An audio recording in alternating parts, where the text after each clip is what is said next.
It's not an easy business. I don't want a business that's easy for competitors. So I want a business with a moat around it. I want a very valuable castle in the middle, and then I want the duke who's in charge of that castle to be honest and hardworking and able.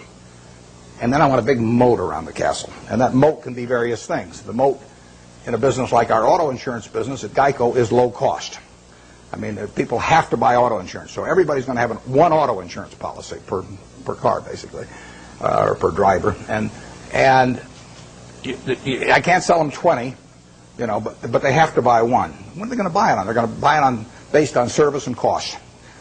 Most people will assume the service is fairly identical among companies or close enough, so they're going to do it on cost. So I got to be the low-cost producer. That's my moat. To the extent my costs get further lower than the other guy, I've thrown a couple of sharks into the moat. But all the time, if you've got a wonderful castle, there are people out there who are going to try and attack it and take it away from you. And I want a castle that I can understand, but I want a castle with a moat around it. 30 years ago, Eastman Kodak's moat was just as wide as Coca-Cola's moat. I mean, if you were going to take a picture of your 6-month-old baby, and you're going to want to look at that picture 20 years from now, and you're going to want to look at it 50 years from now, and you're never going to get a chance. I mean, you're not a professional photographer so that you can evaluate what's going to look good 20 or 50 years ago. What is in your mind about that photography company is what counts, because they are promising you that the picture you take today is going to be terrific to look at 20 or 30 or 50 years from now about something that's very important to you, maybe your own child or whatever it may be. Well, Kodak had that in spades 30 years ago. They owned that. They had what I call share of mind. Forget about share of market, share of mind. They had something in everybody's mind around the country, around the world, with a little yellow box and everything, that said Kodak is the best. That's priceless. They've lost some of that. They haven't lost it all, and not due to George Fisher, who runs it. George is doing a great job.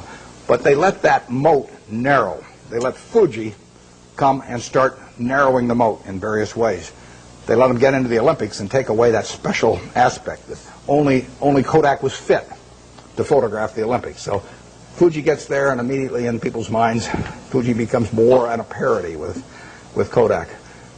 You haven't seen that with Coke. Coke's moat is wider now than it was 30 years ago.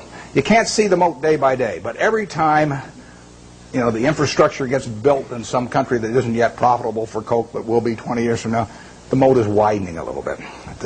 Things are all the time changing that moat in one direction or another. 10 years from now, you can see the difference. Our managers of the businesses we run, I've got one message to them, which is to widen the moat.